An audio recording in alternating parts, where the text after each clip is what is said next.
There's more posters of you than President Karzai. No wonder the president is wary of the ambitious man they call King of the North. For now, Governor Atta is trying to transform this city into a modern hub. There's even a theme park and an underground shopping centre. I came here and it was just a hole in the ground. The governor says he wants to build the Dubai of Afghanistan. Let's see what it looks like.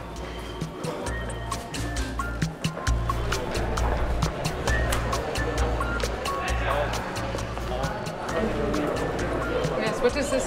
Were you really thinking of Dubai? You wanted a Dubai here? اگر زمینیش مسائل باشه شوا ان شاء الله ما خوش میگه بهترتر بسازیم. This is your big dream.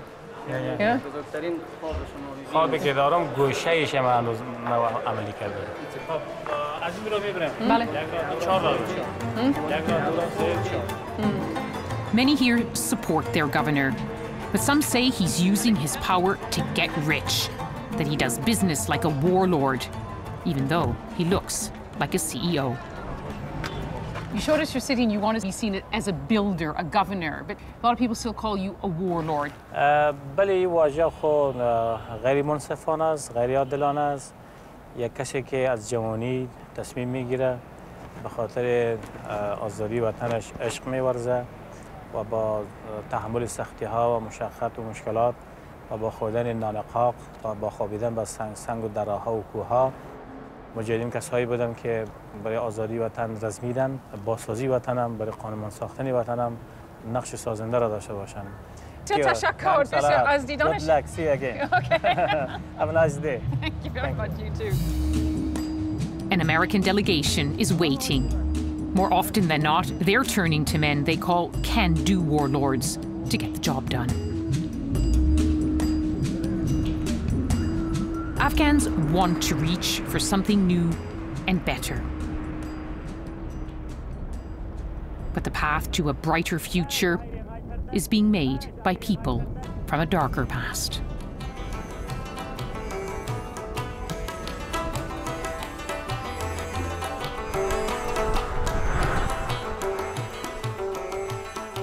And so to the west, to a city where centuries of history have left their mark. I've always loved coming to Herat. They call it Afghanistan's cultural capital. Minarets from the 15th century almost form a gateway to this ancient city. It lies along centuries-old trade routes at the crossroads of the Middle East and Asia. At moments, I could almost feel I'm in Iran with all the Persian influences. You see it in the stonework, on this lane of booksellers. And you also see it in the style, the latest from Tehran. Many Herati women wear Iranian chadors. Why are you wearing this chador and not the burqa? Do you wear burqa as well? Do you wear? No. Shut up.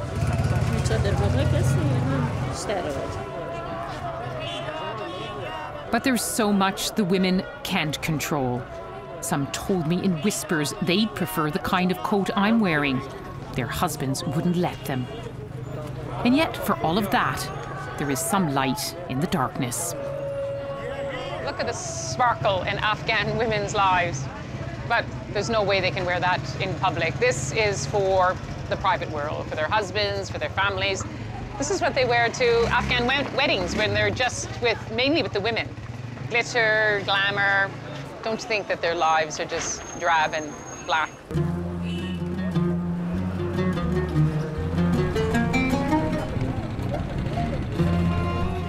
So much is still taboo here.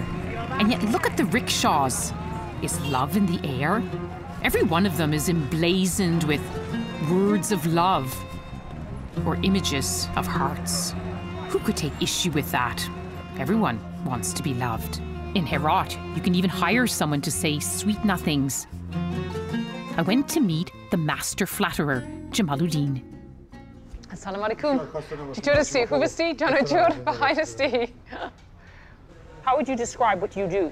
فقط خنداندن مردم، مذاق مردم را شیرین کردن، با غم و شادی مردم اشتراک کردن کار ماست. Why do you think people need a person like you to make them happy? کسی توصیف میکنه طبعا او خوش میشه، هر کس خوش میشه، ولو که امروز در لندن در انگلستان هم رئیس جمهور انگلستان یا صدر اعظمشون کدام کسی توصیف کنه خوش میشه و طبیعی. Then the master flatterer was absorbed in his trade. With a few quick scribbles, he reveals the art of the impromptu. منم به قیمت جان دوستدار BBC، غلام و خادم و خدمتگزار BBC. برای مردم دنیا خصوص میهن ما کمک نمودن و امداد کار BBC. میان سینه من هر چه شعر می باشد کنم ز عشق و محبت نثار BBC. تشکر، تشکر. Was I flattered? Perhaps. It was all a lovely echo of the old Persian royal courts. In Herat, you often feel you are stepping back in time. No more so than at the ancient citadel. Herat is home to some of the greatest jewels of Afghan history. It's hoping to be given the status of a World Heritage Site, and this is the centerpiece. It was in danger of crumbling into the ground, but archaeologists like Daoud Sadiq are working to save it. Such an important part of Afghanistan's heritage. Why is it for you so important to preserve this citadel? The citadel was originally erected by Alexander the Great. So the core of the Alexander the Great citadel is still here on the foundation, on the hill. So that was why very important for everyone. It's been literally a battlefield. The Soviets, when they occupied Afghanistan, they used it as an ammunition dump. When you found it, to restore it, must have been in ruins. Exactly, in very bad condition. There was a lot of destruction, ruin, and even ammunition. Landmines? Yeah, absolutely. Are there more? We collected a lot, yeah, absolutely. But none of them are dangerous? There is. The demining team came many times here and they clean up the mines. Wow. Yeah.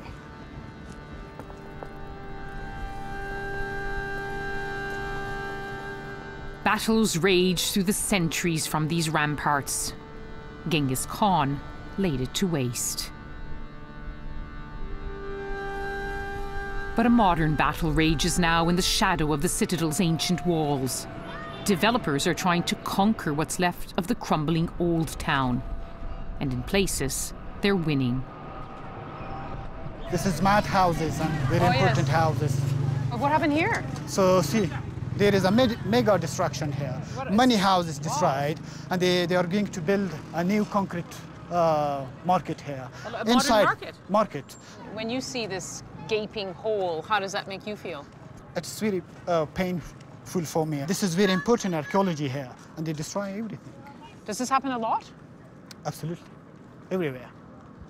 It's almost mud brick house by mud brick house. Herat could be destroyed. I think so. This is like a cancer. It's a cancer that has spread elsewhere in the country, but you really feel it here.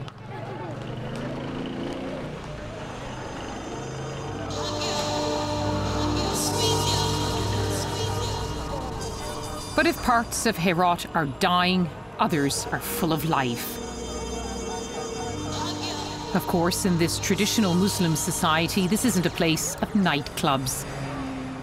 In this cultural capital, I found another kind of nightlife.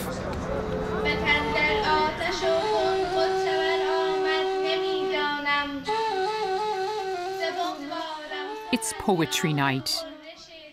Afghans have written and recited their stories in verse for hundreds of years, enhanced by the grace of the Persian language. Traditional Herati music magnifies the mood.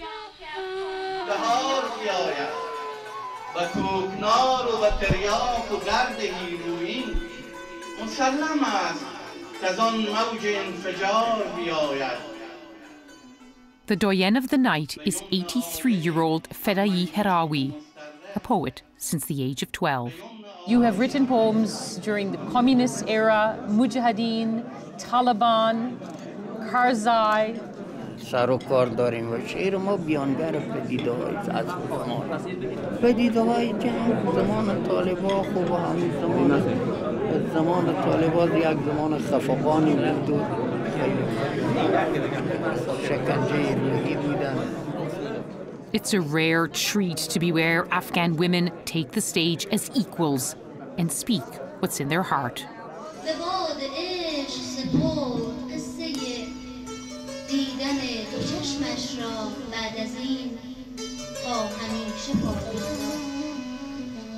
Does it give you a kind of freedom to be able to express yourself in your poetry?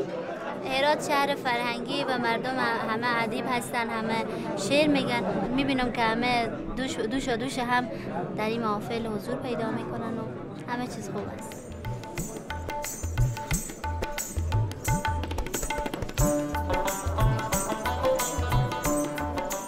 In this moment, it did feel good, as if everything was somehow possible, that the future, like these poems, was full of promise. Even if, when you're 10 years old, you still need a bit of help.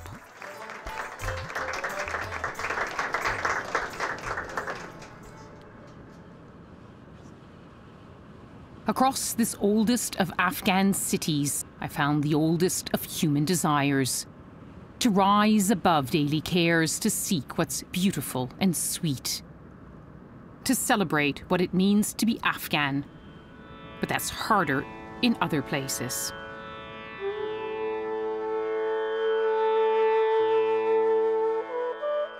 And one of the hardest places is the most contested, Kandahar in the south. But the road is too dangerous. The only way I could get there was by air.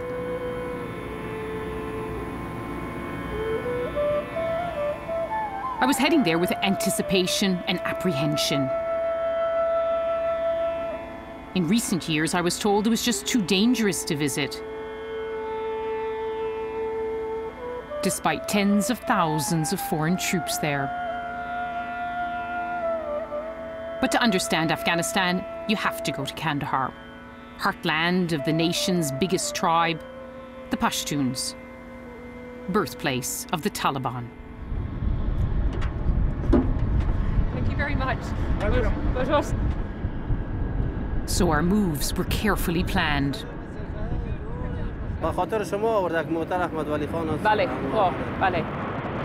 When any foreigner comes to Kandahar, they say, well, who's waiting for you? You have to have someone waiting for you here. The city is just too dangerous. Who's waiting for us? Well, armoured vehicles belonging to the man they regard as, well, the main power broker, the king of Kandahar now, Ahmed Wali Karzai. He's the half-brother of President Karzai.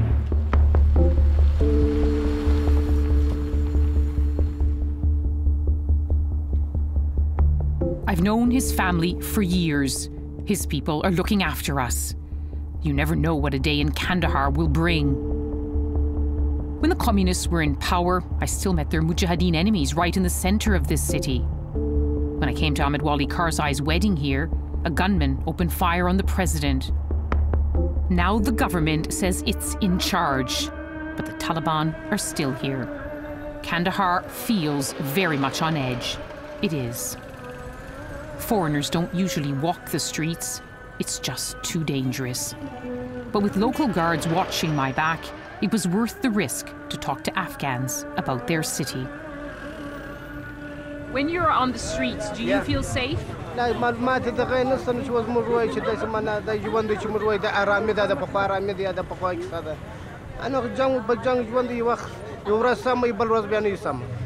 We want to save ourselves or our country or our people by our own hand.